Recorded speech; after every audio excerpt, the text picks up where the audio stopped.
생강이죠? 생강이고 요 술이에요. 술을 네. 이렇게 찌기 전에 재워놔뒀다가 얹어도 되고요. 네. 아니면 끓일 때 넣으셔도 상관은 없어요. 네네. 그런데 어떤 분들은 장어를 갖다가 이렇게 술에다 재웠다가 찌는 분들도 계시고요. 네. 어떤 분들은 또 장어가 이렇게 쪄졌을 때 뿌리는 분들도 계시고 네. 나는 그냥 소스에다 넣고 싶어 네. 했을 때 소스에 넣어도 상관은 없어요. 근데 음식을 하다 보면 잊어버릴 때도 있어요. 그렇죠. 자, 여기에다 이렇게 넣고요. 네. 음식 하다 보면 잊어버릴 때도 있어요. 그렇습니다. 그러니까 네. 이게 순서가 조금 뒤바뀌더라도 일단 당황하지 마시라는 얘기예요. 예, 술은 네. 뭐 중간에 들어가셔도 좋고 네. 마지막에 들어가셔도 네. 좋습니다. 요게 이제 올라오는 동안에 네. 저희는 네. 여기에 이제 같이 곁들여 먹을 부추를 손질하다가 소스가 끓어오르면 그때 자리를 옮길까요? 자, 그러면 부추 무침으로 한번 좀 네. 넘어가 보도록 하겠습니다. 네. 이제 요거 소스 끓이는 동안에요. 네. 그렇죠? 네. 자, 그래서 이제 이거는 팬에 들어있는 이 소스는 끓으라고 이렇게 놔두고요. 네. 네, 그 다음에 저희는 자리를 칼도마 있는 데로 옮겨서 부추 이제 같이 곁들여 먹을 생채를 하는데요. 자, 부추요. 네. 아, 뭐 몸에 좋은 건 다 아는데 네. 어떤 부추를 골라야 좀 좋은 부추인가요? 부추는 이제 여러 종류가 많아요. 네. 그런데 이제 오늘은 영양 부추를 제가 선택을 했거든요. 네네. 근데 부추라고 하는 거는 영양 부추는 영양이 많이 들어있다라고 그러잖아요. 네. 그래서 요거 깨끗하게 씻는데 이렇게 한 가닥 한 가닥 씻기보다는 물에 담가가지고 모래를 갖다가 이렇게 다 부른 다음에 흐르는 물에 씻는 게 좋아요. 아, 흐르는 물이요? 네, 그런데 부추는 이렇게 발열식품이에요. 네네. 그래서 처음에 부추를 냉수에 담갔다가 가닥가닥 씻어서 그다음에 건져놓는데 옛날 어른들은 이 부추 처음에 씻은 물은 아들도 안 주고 신랑을 준대요. 아, 그 물이 또 좋다 그래서. 그 이유는 부추가 영양분이 많다라는 얘기죠. 사실보다는 신랑이 더 귀하잖아요. 네네네. 살아보면 알아요. 네. 무슨 뜻인지 아시죠? 알겠습니다. 네, 야, 그래서 이거... 이제 부추를 갖다가 한 거를 이렇게 한번 잘라보도록 할게요. 네. 자, 그런데 영양 부추가 없어. 이 겨울에 어디 가서 사? 그럴 때는 그냥 이렇게 그냥 부추도 그냥 괜찮아요. 부추. 그래서 부추 이렇게 그냥 잘라주세요. 네. 요 부추 이렇게 잘라서 이렇게 준비해 주시고요. 왜 우리가 장어 구이 같은 거 먹을 때 부추 무침 뭐 고기 먹을 때 그런 거 나오잖아요. 네. 그러고서 좋다는 얘기고요. 부추는 제가 발열식품이라 그랬잖아요. 그래서 한방에서는 왜 이렇게 좀 아랫배가 차거나 이렇게 좀 설사가 이렇게 나시는 분들은 부추즙을 많이 먹으라 그러거든요. 네, 그래서 굉장히 몸에 좋다라는 얘기예요. 네, 그래서 이제 요 양파도 조금만 섞어서 같이 무치면 되거든요. 네, 근데 요 양파 썰을 때는 그냥 얄팍하게 이렇게 썰어주세요. 네, 얄팍하게. 네, 조금 굵게 썰렸는데요. 좀 이렇게 얄팍하게. 썰어서 이렇게 준비해 주시고요. 네, 요 정도 썰어서 이렇게 옮겨 담아서 준비해 주시고. 자, 그 다음에, 재료 준비. 끝났습니다. 그 다음에 이제 부추 생채를 이렇게 한번 버무려 보도록 할게요. 자, 볼 하나만 주실래요? 네, 그래서 오늘은 부추 생채가 주인공은 아니에요. 그렇기 때문에 양념에서 이렇게 크게 신경을 안 쓰셔도 돼요. 그런데 오늘 부추 무침은 장어하고 그 맛이 맞게끔 만들어 놨기 때문에 양념을 막 진하게 해야지 어째야지라고 생각을 안 하셔도 된다는 얘기예요. 자, 그래서 한번 줘보시면 제가 여기다 넣도록 하겠습니다. 그래서 보통 부추를 안에다 넣고 하시지 말고요. 볼에다가 먼저 양념을 만드세요. 이렇게 분량의 설탕, 깨소금, 그다음에 참기름 이렇게 넣어주시고요.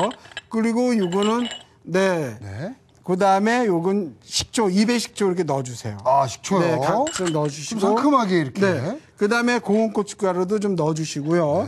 자, 그다음에 여기에 보면 소금을 이렇게 조금만 넣을게요. 장어가 짤 수도 있고 그렇잖아요. 그래서 조금만 넣어서 이렇게 또 해주시고 제가 이번 주에 누누이 뭐 다른 선생님도 설명을 하시겠지만 자꾸 싱겁게 드시라고 설명을 드리잖아요. 그런데 음식하는 사람들은 입에 너무 충실해가지고 싱겁게 하라 그래도 말을 안 들어요. 좀 이렇게 강렬하게 딱 이런 맛을 좀 선호하시는 분들이 있죠. 그럼요. 근데 그 중에 한 명이 저예요. 근데 많이 바뀌었어요. 정말. 그래서 이렇게 양념장을 만들어 놨는데요. 이거를 지금 묻혀놓게 되면은 이렇게 부추 같은 게 숨이 죽잖아요. 숨이 죽죠. 그래서 이거는 나중에 먹기 직전에 살랑살랑 묻혀내놓는 걸로 하고요. 네. 한번 자리를 옮겨서요. 네. 한번 볼까요? 자. 야, 여기에 보시게 되면은 지금 소스가 어느 정도 졸은 걸 제가 불을 잠깐 꺼놨었어요. 네. 이게 금방 쫄아서 없어지거든요. 네. 자, 그래서 이제 여기에다가 집어넣는 게 뭐냐면 장어. 여기다 이렇게 넣어주세요. 이렇게 장어 넣어주시고, 네, 이렇게 졸여내시면 되는데요. 네. 장어 이렇게 너무 오래 이렇게 찜통해서 찌게 되면은 네. 살이 다 부서져요. 아. 네, 장어만의 그 아주 쫄깃거리면서도 네네네. 그 고소한 그 맛이 네. 없어질 수도 있거든요. 자, 넣고요. 자, 형빈 씨나 모든 사람이 좋아하는 꼬리도 집어넣습니다. 네네. 그거 어딘지 제가 잘 봐두겠습니다. 네네. 다 감춰놔야 돼. 형빈 씨 못 드시. 자, 여기다 또 이렇게 넣어주세요. 네. 네, 이렇게 그러니까 넣어주시고요. 이게 네. 너무 질기게 하지 않는 비결이 요 찜을 한번 해주는 게 이게 또 비결인가 봐요. 네. 그래서 이렇게 졸여내시면 되는데요. 네. 네. 자, 이렇게 뒤집어서 고루고루 장어에 간이 배이게끔 이렇게 졸여내시면 좋아요. 자, 이런 식으로.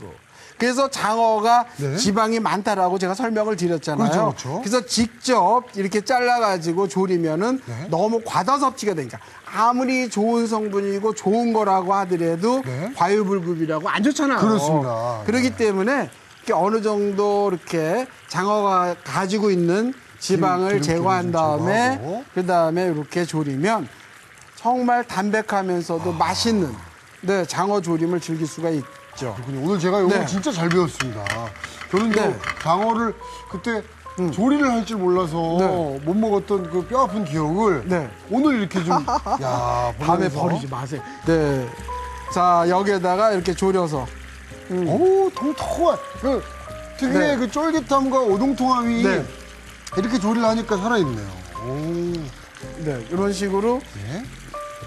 네, 이렇게 졸여서요. 네. 네, 요 정도만 졸여도 될 것 같아요. 자, 접시 한번 옮겨 담아 볼까요? 자, 요거 이제 완성 네. 접시에 한번 담아내 보겠습니다. 네. 네. 자, 아, 제가 그토록 그 바라고 원했던 네. 네. 그 장어 조림 아닙니까? 네. 자, 여기다가 먼저 이렇게 네. 한번 담아 볼게요. 장어를 이런 식으로 네, 이렇게 졸인 거를 어우. 네. 예. 자, 이런 식으로.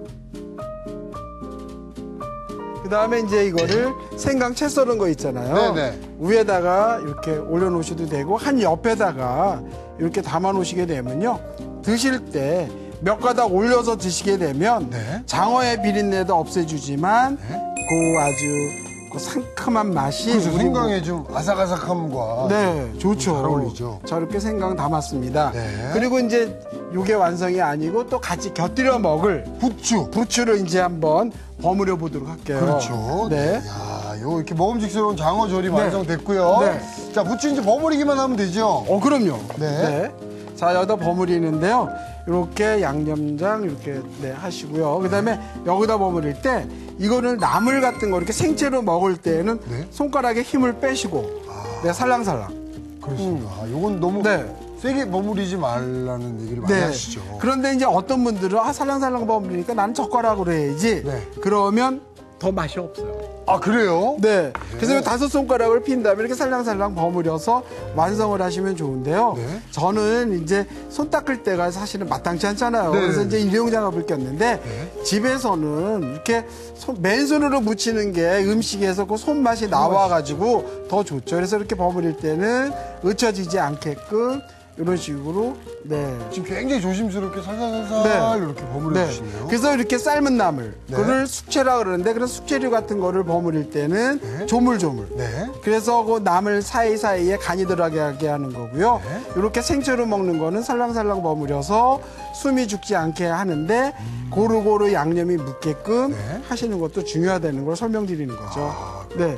완성 접시 한번 주실래요? 네, 이거 담아내 보겠습니다. 근데 이제 오늘 이 부추 생채는 네. 자체의 어떤 맛보다는 그러니까 왜 보조 역할. 네. 왜 우리가 아주 명품 드라마나 영화를 보게 되면 주연이 있고 그다음에 조연이 있잖아요. 맛깔나는 조연이 있죠. 그럼요. 그런 역할을 하는 거예요. 그래서 오늘 장어조림에는 네. 이 부추는 조연이다. 아. 네, 그렇게 생각하시고 음식을 하시면 될 것 같아요. 이 부추 네. 무침 같은 경우는 꼭 뭐 장어가 아니더라도 고기랑도 참 잘 어울리죠. 좋죠. 네. 네, 고기랑도 잘 어울려요. 네, 이렇게 담아서 내놓으시게 되면 상큼한데 여기에 입에 식초가 들어가가지고 예. 맛이 좀 상큼할 거예요. 네. 그렇군요. 네. 네. 자, 장어조림 그리고 네. 부추무침 완성됐습니다.